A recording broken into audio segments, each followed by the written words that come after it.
কিছুদিন আগে বলেছিলাম না উঠানে জল ওঠার কথা একটা ভিডিওতে, দেখেন উঠানে জল এসেছে। একদিকে বৃষ্টি, একদিকে উঠানে জল। প্রতি বছর এই সময়টায় আমাদের উঠানে জল উঠবেই, একদম পারফেক্ট। এই সময় নৌকা নিয়ে উঠানে ওঠা যায়, কিন্তু নৌকা না থাকার কারণে আজকে আমি উঠানে উঠতেই পারিনি নৌকা নিয়ে, কিন্তু শখ পূরণ করেছি, নিজে নেমে গেছিলাম।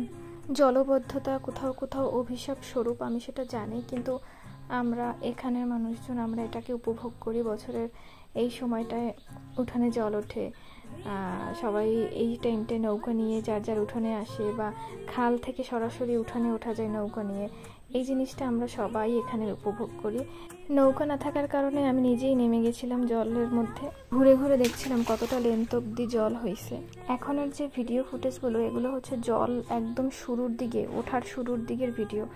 এরপর আরও জল বেড়েছিল সন্ধ্যার দিকে, কিন্তু তখন ভিডিও করতে পারিনি, যার হচ্ছে অন্ধকার হয়ে গেছিলো আর অনেক বৃষ্টি হচ্ছিল, যার কারণে ঘরের বাইরে নামার মতন অবস্থাই ছিল না।